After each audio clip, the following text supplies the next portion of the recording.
Bum bum bum. How's it going? How's it going? Welcome aboard. It is I, TJ, Taurai Jack, and welcome aboard.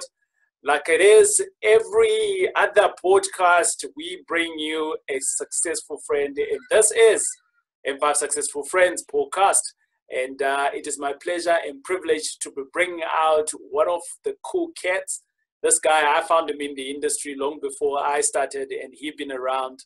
And I've been saying to him, we need to do this thing, and eventually he is here. So welcome aboard. If it is your first time, where have you been? If it is your second time, third time, hey, welcome back. Right, it is my honor, privilege to bring you Ezra Rasethe. Ezra, how's it going? Welcome aboard. No, thanks, CJ. Everything is going well, and thank you for having me here. Okay, awesome stuff. So Ezra, we just want to talk about you, right, and who you are, and so that we can get a little bit of nuggets in terms of the property space. And this is a place where we just talk about anything and everything about property. Who is Ezra? Well, that's a good question. So Ezra is a real estate investor. Yeah. Is also a real estate entrepreneur, and he is somebody who just loves deals, love real estate, and loves, helping people learn how to invest in real estate and also build personal wealth for themselves and for their loved ones. And the reason for that idea actually just came about of I started my with my entrepreneurial journey. I started before I had a fashion brand, and the business went well, but at some point, things just came running down. And I sort of after that, I sat down. I actually met my first mentor at the time, who just taught me what went wrong in my business. And I guess they're right when they say when the student is ready, the teacher appears. Because when my business was failing, actually I was just walking home and I met this guy who was giving away papers, and he was saying, "I'm giving away free consulting," And I took this paper. And I read this paper and I saw that he wrote like business on consulting and all this stuff. And I sat down with him and asked him, like, look, I have this business. I want to show you what happens. I don't know what to do. I'm getting stuck. And he sat down with me and showed me a lot of things. And after then, he told me that after he mentored me, he told me that, okay, from now onwards, you're going to need a different mentor after you figure out what sort of a business you want to do. So the most important thing I learned from him, though, was critical thinking, investing in myself. That's what I learned about reading books like Robert Kiyosaki, The Richest Man in Babylon. Those are some of the books that I recommend to. And also understanding how books are written and how the people who are writing books think. That's also something that I learned. And also I learned the importance of mentorship from him. Because sitting with him every Sunday, because we met every Sunday because I was busy during the week, it became like I was growing weekly, because this week we'll do something and I implement it and I come back. And then this week we do something and I implement it and I come back. And the key was just to test whatever he's telling me and see if he's lying or if it's really, really working. So I would say after that, then I just, someday I got a call from my sister because she knew I was reading a Robert Kiyosaki book. And then she called me to say, okay, let's go to this event of Robert Kiyosaki. And I thought I was going to meet Robert Kiyosaki there. I was excited. Yeah. And I think I told you about the story before. So I got there, I found Leroy Slava. Yeah. And he was, telling us about, the power of property. They're showing us some property deals that he did using his credit card. At the time, I was still a student, so I didn't have a credit card. And but one of the things that stuck with me was he was saying that Warren Buffett is Jay-Z's mentor. And I grew up listening to a lot of music. I love Jay-Z up to today. So I think that also stuck with me to say, hey, somebody I look up to actually has a mentor.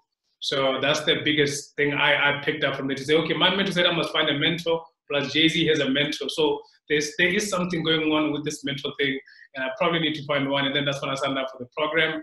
And then when I went to the 2-day training there, I found that with what I was doing previously in comparison to what property industry is doing is you have a lot of support in property, you have a lot of mentors, coaches, and people who are already in the game that you have access to. That's the biggest thing that I didn't have when I was doing my fashion business.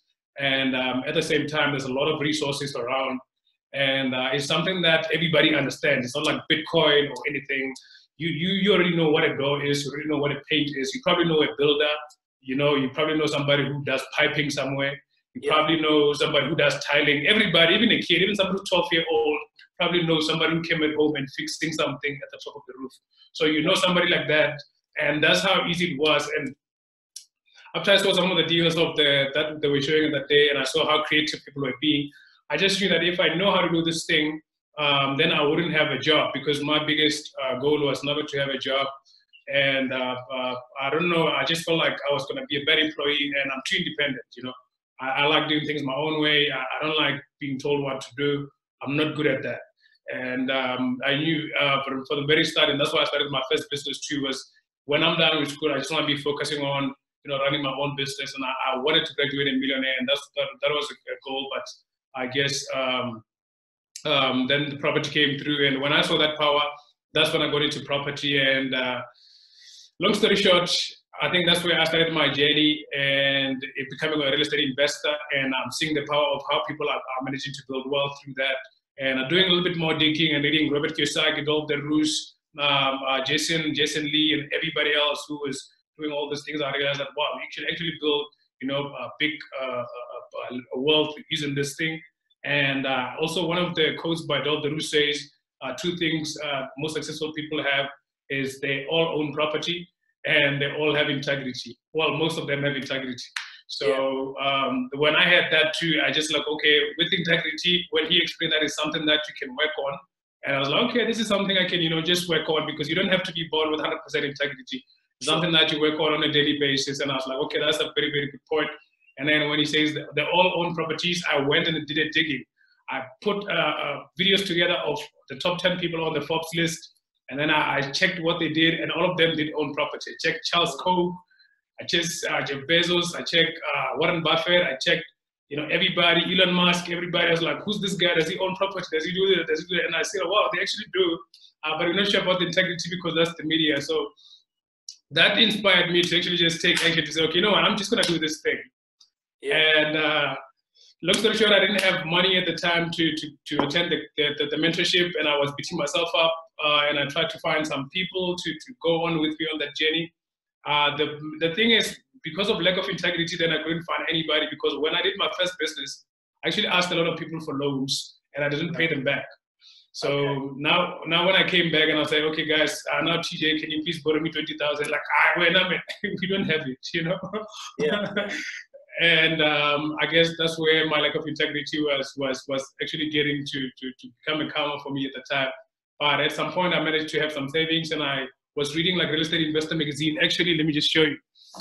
See, this is my stack of magazines. Every time I was buying grocery, every time I was buying one of these magazines. So I was buying one of these magazines when I was buying groceries, and then I would read them, and then they'll tell me about this investing offshore. I don't know what offshore is, but I was reading about it. What if you get a citizenship there? What if you do that? All this idea started, and I'm like, oh, this is interesting. So someday I saw an email there saying, ask the expert. And then I send them the expert. I was like, guys, I see that you know everybody in South Africa. Do you know any mentorship program that would be less than 20,000? I think that's what I had at the time. And then Neil responded saying, okay, I can be able to help you. And that's how I connected with Neil Peterson. And then he mentored me to buy my first property.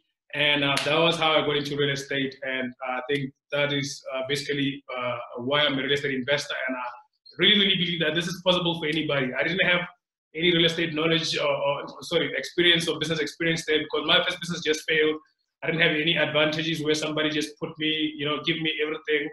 And I was just somebody who's ambitious, who I was driven, who just thought they wanted something different, and who was just following his instinct. Basically, I think that's basically what it was. I hope I answered who I am and where I come from and what happens and why I'm a real estate investor there.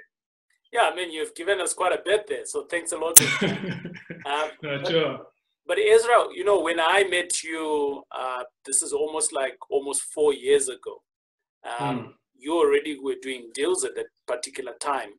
From the time that you went into class and you got the education, so it kind of opened your mind, isn't, on the possibilities. And there you are in your fish business, your business is going under. But in the same breath, you're in that class and you're seeing yourself I could be doing all of this, right? And you don't have the money to just continue and, you know, onto the next stage. You didn't stop. You went on again, and you said, you know, eventually you got into to Neil, and I know Neil very well as well.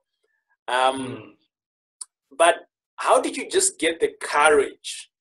Because this is something that, you know, I always see people that saying, I don't have a mentor. I don't have it. I'm looking for a mentor. But how did you get the courage to actually reach out to Neil? I mean, what did that look like? Well, let's just say the courage. Okay, so I would say that that's a very, very good question, you know, and it's hitting too many places, so I don't know where to start exactly. But I would say that when I was young, I used to have this big fear that someday in the world, okay, first of all, my dad was working very hard, and my parents also was working very hard. So my dad taught me a lot about hard work, you know. When my friends used to play in the streets, he used to say, come back and cut the lawn or do something. So I'll be there, you know, mowing the lawn, you know, doing something, getting busy. And if he gets at home and see me doing, sitting down, he's like, no, a man can't do that. You must do something. So let's go at the back of the house and do something. And that was good leadership, because everything that he says I must do, he was doing it. So if he says, clean up the back, and I don't clean the back, me and my cousin are playing around, he would come and do it himself with us. And I think that's where I think this whole hard work thing just, you know, got into me when I was young. I think that's another advantage that I might have had, that, you know, a lot of people might also need to focus on, just, you know, be able to work hard. And then I think, but at some point, I think someday when I was talking to him and when I got to varsity, he was saying that, my son, you need to finish varsity while I'm still alive. And the best thing my parents did for me was to give me an education, and that's the same thing I'm going to do for you. And well, he told all of us the same thing, but for me, it didn't sit well with me, you know. I was scared, and I was always anxious about, what if this guy dies tomorrow? What's going to happen to me? What if I go broke? What if we don't have this? And I think that worry or anxiety that was, you know, I was dealing with all the time. I think it became a driver, you know, to me to try to become or create something that I can see, you know, manifest and then be able to work, you know. That's where my first business came from. And then some of the when that didn't work, where did I get the courage to come back again? I must tell you that it took me time. When my first business failed, you know, when you're an entrepreneur, your business is like a baby, you know. So that means I felt like I failed as a person. I was failing in school at the time. I was failing in business. I was failing in relationships. I was failing in everything. My confidence was down, very, very down. I was full of shame, and I know that how that place feels, you know, when things are not going well and you just think you're not good enough. And you know, it is a very, very dark place to be in. But at the same time, what brought me back was, I kept pushing. I was around negative people too, pessimists, people who think, you know, what's the point of doing this? You're a capitalist. I'm a capitalist. I just sold one jacket. You know, this is a fashion business. I'm selling a T-shirt. So how am I a capitalist, you know, for making a profit? So some of those things also I had to deal with, the people I was surrounding myself with at the time. And I think what just kept me going was that idea of, if I get complacent, I just felt like I was on my own, basically. I just felt like I was on my own.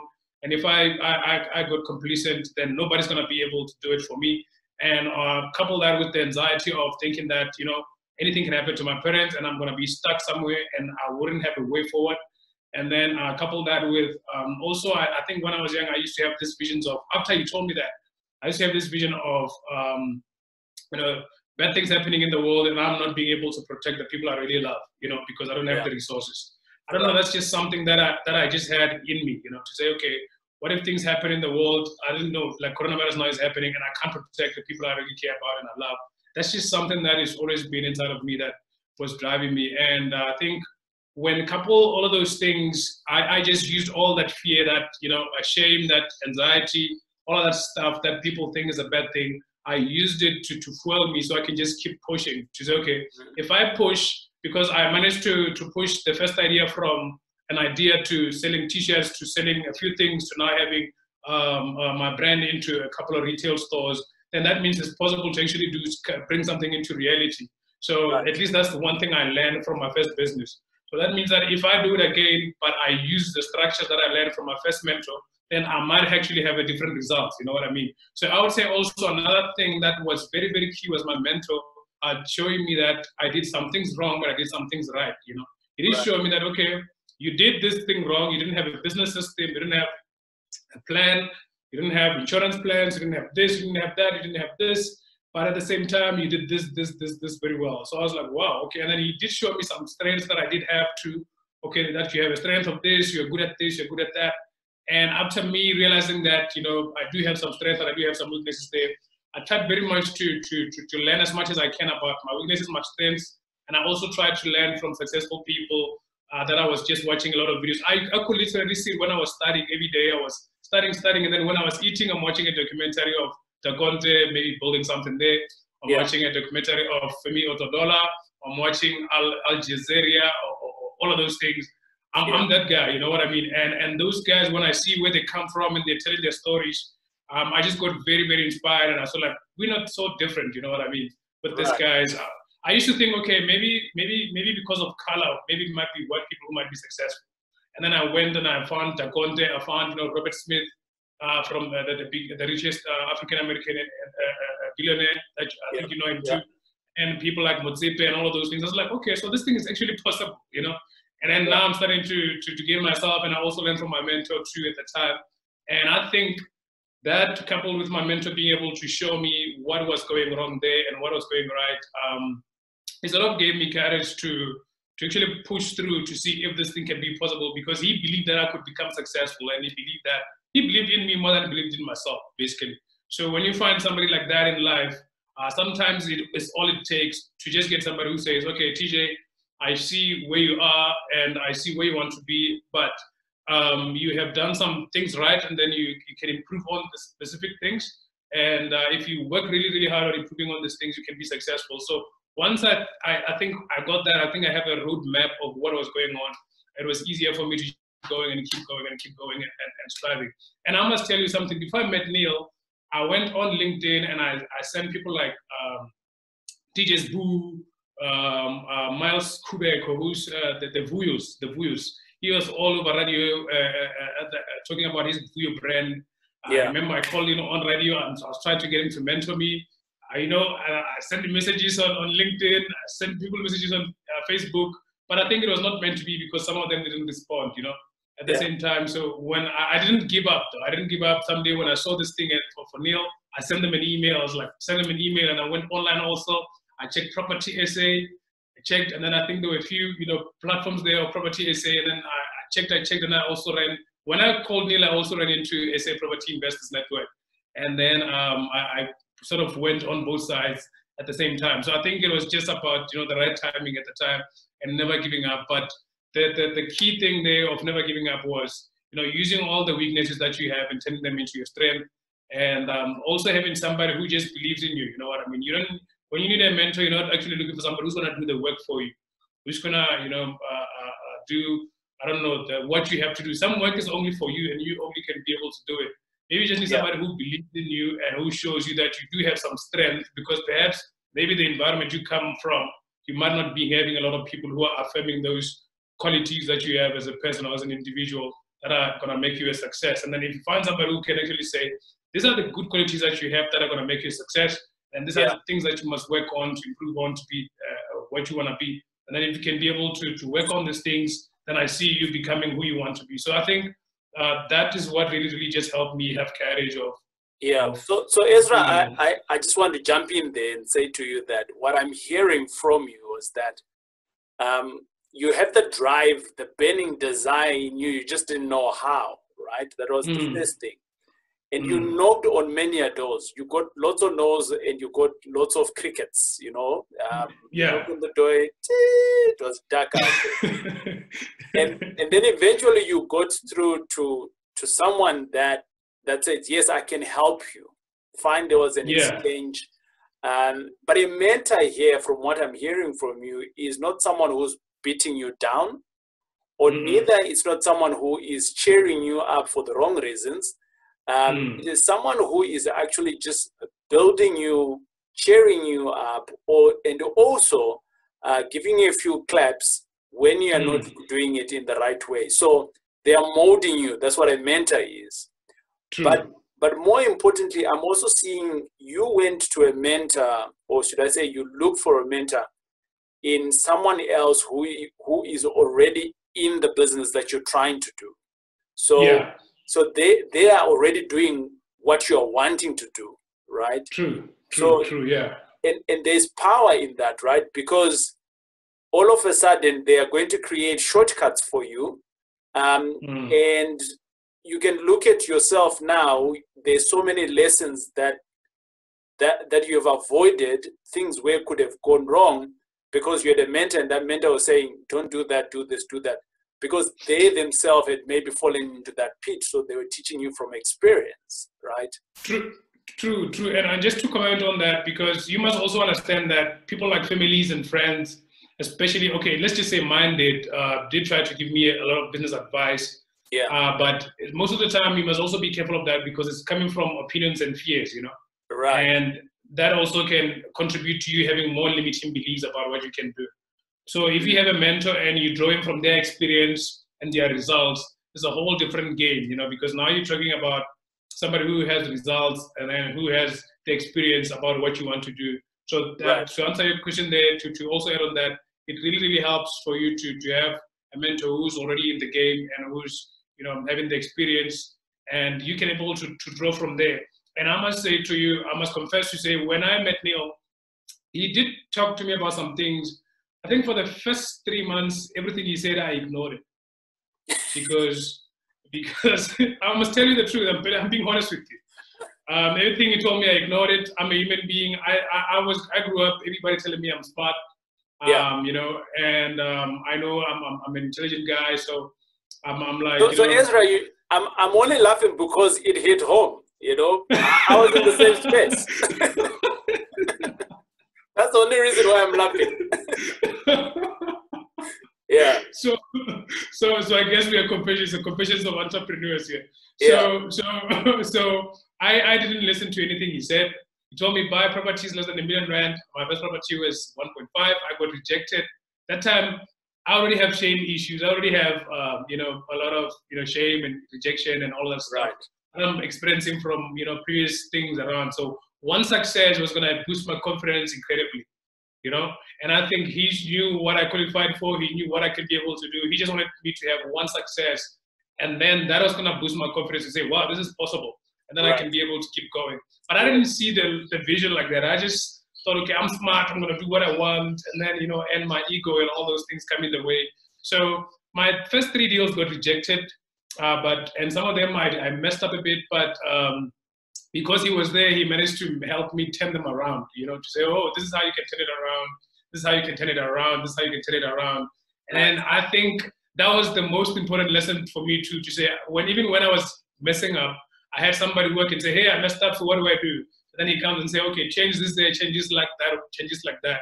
Because when you mention that he says do this and do that, people think that no, nobody can tell me what to do. You know what I mean? Sure. Especially if you have somebody like myself who's like a little bit of a rebel entrepreneur who likes, you know, doing things his own way.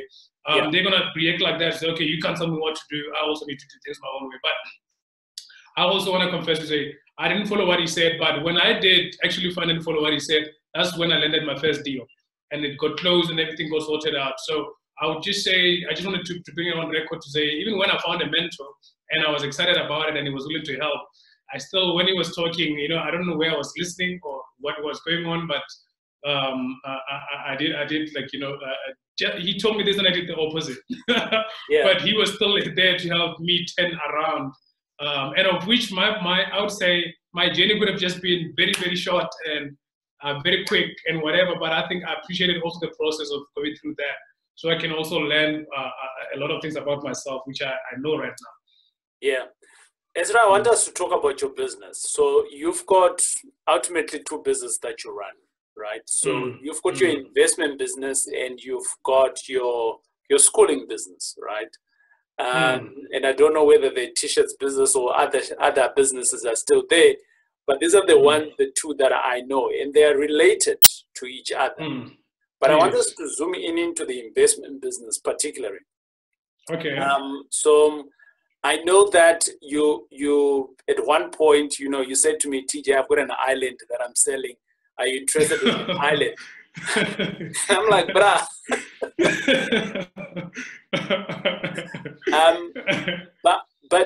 But this has kind of like shown me the kind of individual that you are. You're a no limit guy. Yeah. You kind of like just go all out and say, can it work? And that's the spirit that I see from you.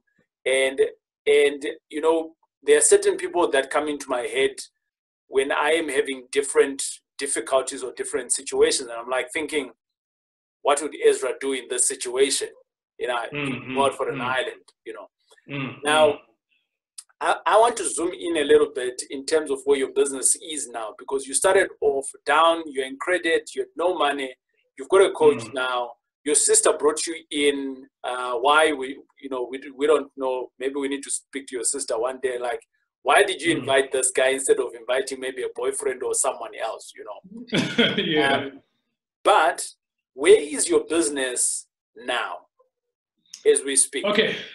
So I would say that I have my infinite property business, which is my real estate consulting and also investment business. Most of my investment, I do it through that, but I do it through SPVs, and then we own shares in those SPVs. So that's how I'm structuring my businesses. It's a little bit complicated structure, but I managed to work through it. So that is focusing on property development, where we're working on student accommodation developments. I think that's the one I also presented at Sapin. It's a 100 million rand student accommodation development that we're looking on in Upperville. We're looking at 400 students that are there. Actually, that has to be there for phase one, and then when it's done, it's around 1,000 something students that are going to be when the phase two is done. And then properties there right now, I had to cut down because I had to get some liquid to do all these bigger projects. So right now I think there's like 13 tenants, which is not bad. We did get affected by the corona. Yes, we did get affected by corona because some of them lost jobs, as I mentioned to you when we started out. And then what I also did in that business is, as soon as that deal is closed, because it is closed and we are busy with it too, before the coronavirus happened, I also just closed the deal that I told you about for 2,800 students that we were looking into. Because I think from the first project, we managed to talk to many people, and some doors opened up. And when we got the 2,800 students that we were working with, projects, and it was a project around 395 million rand. I was also kind of stack it into that business too, and then so we can be able to build a bigger portfolio. My goal for my business was at least to have around 5,000 students in the next 3 years. That we can be able to have on our business. So I know I'm a little bit aggressive when it comes to that, but that's just me. I have to, if I do smaller deals, or if I do deals that are not complicated, I get bored. I need something that is a little bit complicated. It gives me a rush. I like closing deals, negotiating this, negotiating that. That just gives me like a little bit of a rush, and I hope that I never get bored of this game. And I think every time I get bored, I try to increase the responsibility. So that's just how I am. And then I would say that that's the investment business. And then at the same time, we're also busy.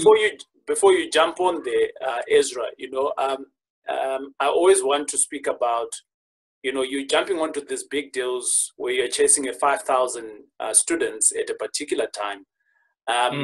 But you started off somewhere small. I mean, you spoke of your one deal that fell through. It was $1.5 million. That's a relatively small deal. Speak of managing around about your 30 units that you recently sold. Again, that's a relatively small deal. But now you're jumping on to the bigger ones, like the development that you're talking about. And for me, that's really cool, because what you are doing in the process is you're understanding the process of acquiring, you're understanding the process of managing. So you're getting all of these tools that you're getting as you're going along.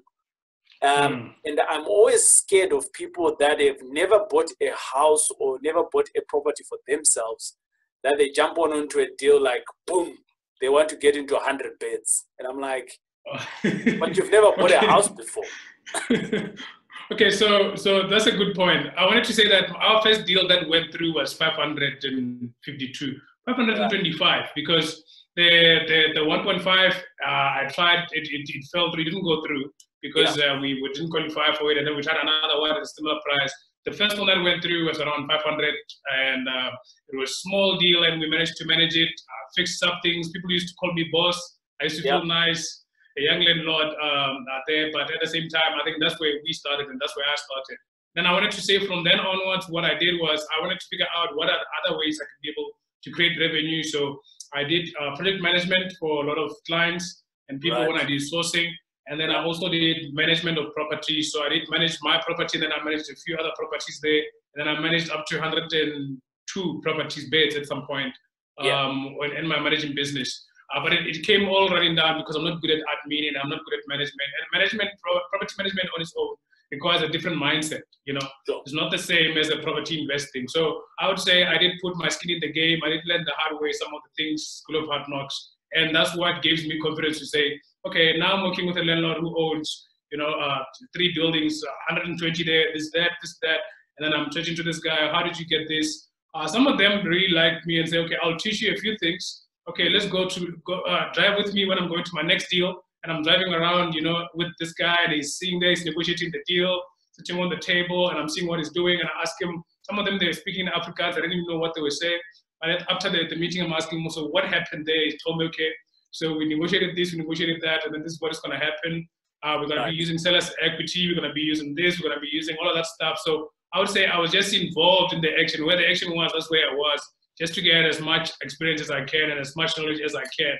And even the deals that I'm doing right now for, 100 million rand, or if I'm doing 395 million rand deals, I do it because I have the right power team that can handle those type of deals, I'm just not going there blindfolded like Ezra, I'm just going to try things out because I'm an ambitious guy.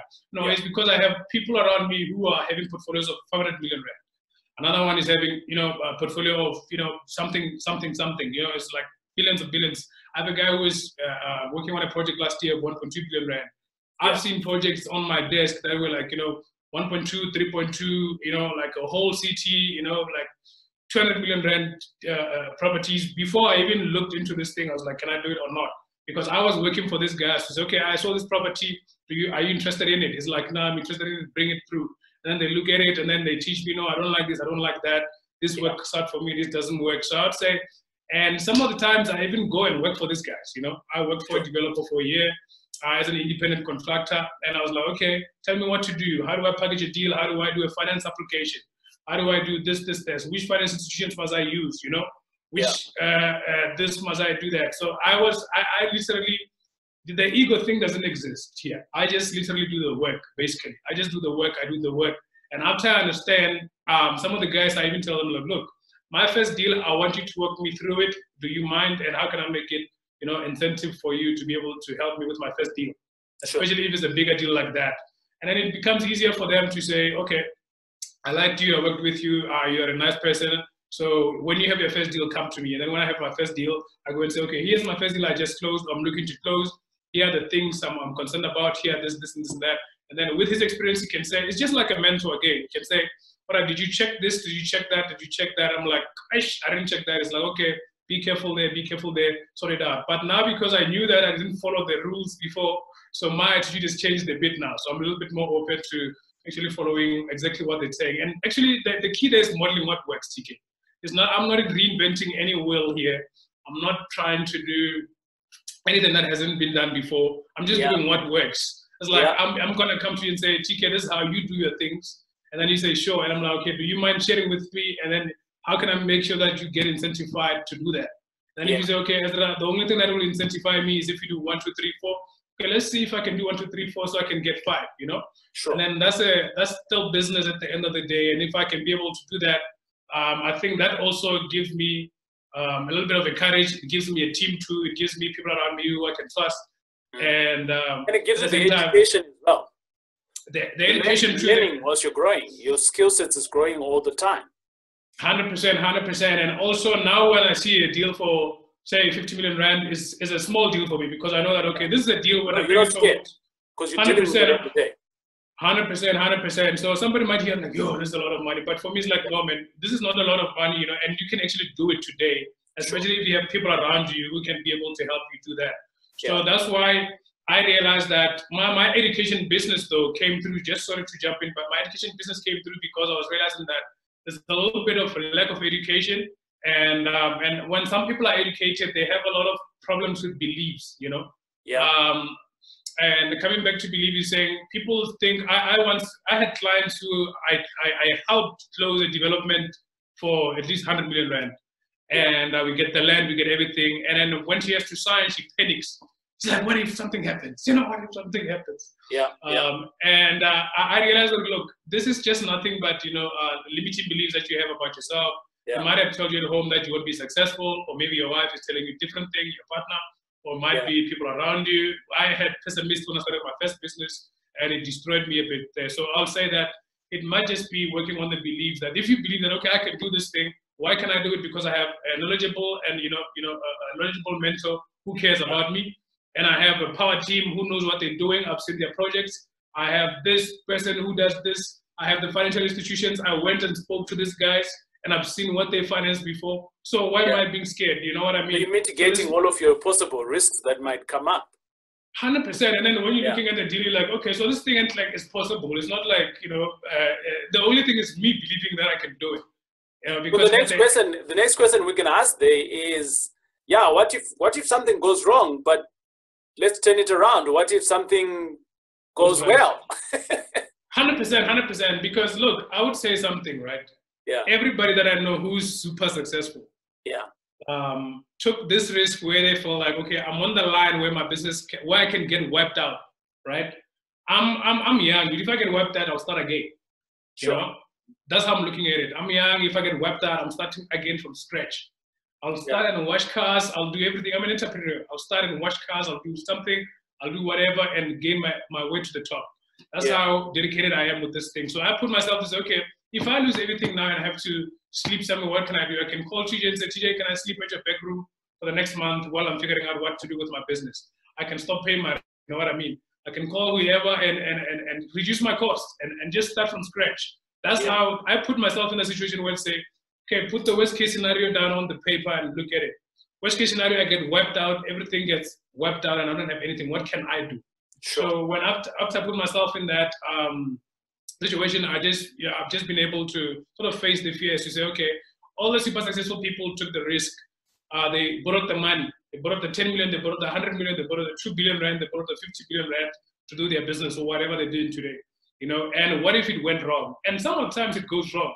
But look at the Uber guy. He got chased out. Now he has a new startup that is coming out, and he just raised 500 million rand from, you know, the Saudi Arabia guy. So you can always start afresh. I'm not one of those mindset of saying I'll be ashamed of people what they're gonna say. I'll be ashamed of all of that stuff. People are gonna say something. If you don't chase money, they're gonna say you lack ambition.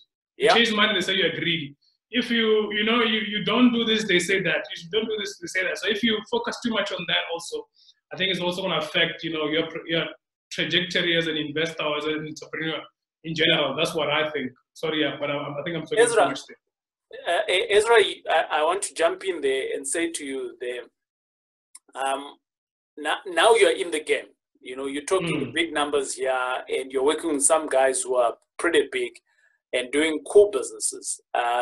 And whether you're consulting and you've got some skin in the game or you get a 1% of 1 billion deal, that's a very good deal, right? And I want to ask you the question to say that what are the kind of benefits that you are seeing now in your property journey as you're going along? That's a good question. So first of all, I'll say the benefits that I'm seeing now is I get to work with people I dream of working with. Most of the guys I work with right now, including yourself and all the other people, are the people that are positive, are like-minded individuals. I always have positive energy, and that's the biggest thing for me. If I am around people who are pushing towards, you know, the same mission, that's the most important thing for me, and that's what I'm seeing. I do also get recognized by peers, you know, and other people, mentors, and everybody else who's in the game. And right now, I don't have to look for deals. Deals are coming to me all the time. Opportunities are coming to me all the time. Good. I would say my business is growing either way. You know, I think there are challenges, like, for example, before the coronavirus, with all these deals that I just mentioned, I was actually busy with the flip in Norwood. That's why I was hoping it's a seller's market when we spoke the last time, because I was hoping the market is going to pick up and I can be able to sell the house for a premium. So put the 1,000, we're busy with the bond application process, and then the corona hits. So now I have to cancel everything, and it's a mess there. But it was going to make us, I think, around 300,000 rand on the upside. So that can't happen anymore right now. Sure. So those are some of the risks that you get and that are happening in the game, especially if you have other people who are involved and they don't have the same mindset with you, and you tell them that we have to cancel the deal. So they might take it as, like, you know, a problem. They might take it as a rejection on themselves, you know. But if I'm working with people who are like-minded, they already know what is going on. If I say, okay, the deal you have to cancel, the market is changing, now it's going to be an extended bias market that you're going to be focused on a different direction, I will cover the damages that we have to pay, and we move on. People who are like-minded, they really understand it's easier for you to work with people like that. And I would just say also, I have the freedom to work whenever I want, to do whatever I want when I want to. I think that was the biggest thing. I'm a freedom guy. I love freedom. I love freedom. And one thing I would say I haven't done is a lot of traveling, because watching a lot of people like Bill Gates and all these guys before I started my business, and even when I'm starting my business, that there was this idea that to say, okay, for the first 3 years of your business, you mustn't go on holiday. So I had this thing in my head that, okay, like, I'm not going to do that, you know, I'm just going to try to follow what these guys are saying. So that's where my focus has always been, is, okay, let me grow my business. Let me see if it's taking shape. Let me see if it's making, you know, some sense, test my model, test everything else, and then testing different things, because I tried too many things at once, and then it shut down again, and then I had to pick it up. I try another thing, it shut down. I have to pick it up, and then I try another thing, it works, and I'm like, oh, okay, so this works, and I'm going to try it again and build from there. So I would say that that's something I haven't done a lot, but the financial rewards, I would say they are there. I'm not worried about finances. I'm not worried about time and having a job that I don't like and doing something I don't like. I get excited actually by waking up and doing deals. You know, Come on. I do deals. I do 4 deals a week minimum. Right now they reduced a bit, but I would say that if I'm not doing numbers, I'm not doing deals, I'm not solving a complicated problem of a deal that I have to come with a solution, I get bored. You know, I need that rush. That's something that keeps me going. And also, if I'm not teaching people how to do deals, because they also ask a lot of questions, which they also take different ideas in me, I think, and they also help me learn, especially when they ask me a lot of questions. Then I'm also not enjoying it. So I would say, yeah, I'm also enjoying that, because some of the things is I managed to do is I help my family also all invest in real estate. All my family right now is real estate. I would say I help other people who manage to also, you know, become real estate millionaires now, because now they have a portfolio, you know, and they have this thing and they're bragging about it now and they're feeling good. And it makes me proud to say, wow, I managed to help this person too. So my skill is actually contributing to society somehow. And I would say that if somebody want to invest in real estate, that's what real estate investors do. They make an impact, you know, you're building generational wealth. At the same time, you're creating opportunities for other people, because now you're creating opportunities of employment, you're creating opportunities for deals, for investing, you know, you're creating opportunities in a lot of different ways that, you know, you can be able to do. So that's how I would say that's some of the rewards that I'm really, really excited about. And they make me look forward to doing the job that I do every day, basically. Nice. Ezra, it's been awesome speaking to you. I'm just going to jump into the last section of the recording. And this last section is just for fun, so that we can kind of like know you a little bit better. I will ask you a question, and in a second, you just need to answer it, whatever that comes to your mind, right? Okay. Are you ready? That's a tough one, yeah. Good. On a chilled day, where can one find you? At the park. All right. What's your favorite business book? Favorite business book, The Richest Man in Babylon. What advice would you give your younger self?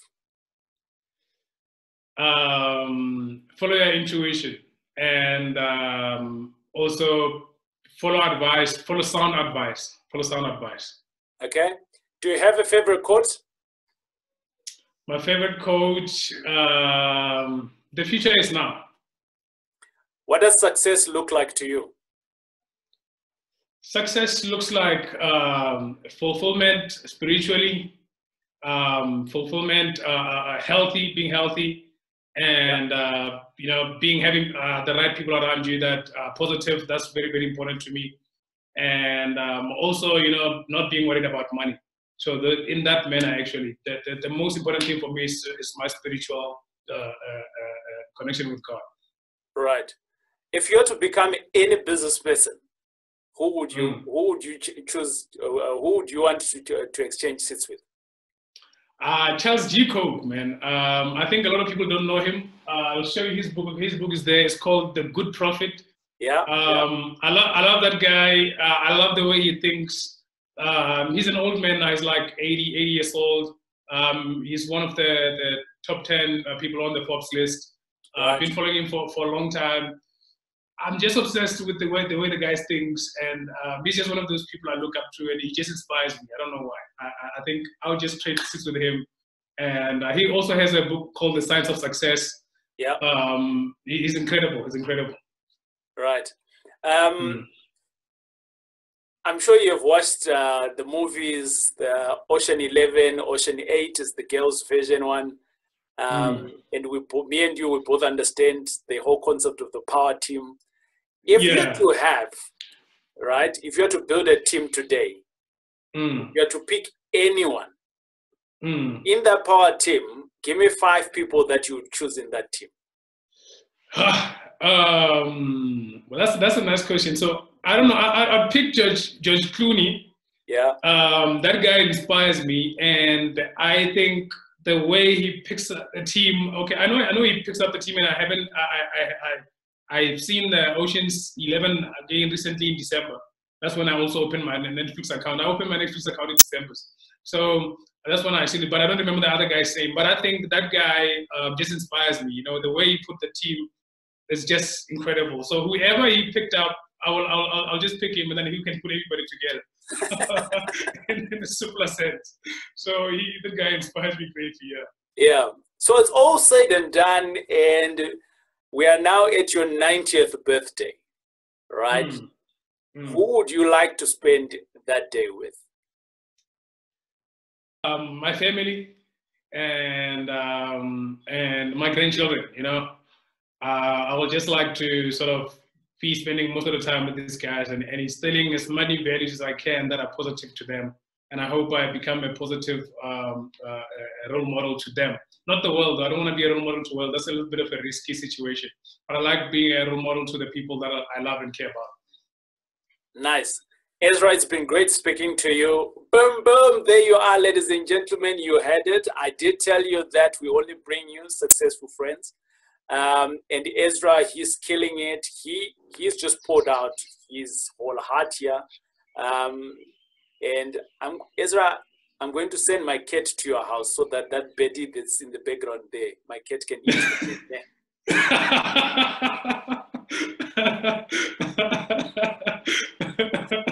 I want to close and that bed keeps on tweeting. I'm like, what the hell? Well, I love nature, man. I think that's something that just reminds you. It calms me down. I love that. There's actually cows here. I stay next to a farm. We also have cows too. We also have a lot of other stuff. So it's a little bit refreshing for me to when I wake up in the morning and check out this thing and see the birds. And they also come at night too. And I'm like, okay, this is incredible. We're still alive. We thank God for each day. Nice, nice.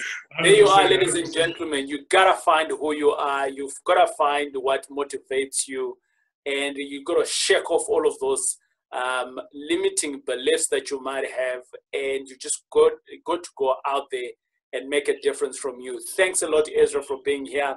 And like I always say, we'll catch you on the next podcast. It is I, TJ, from M5 Successful Friends. Peace out and God bless. Cheers.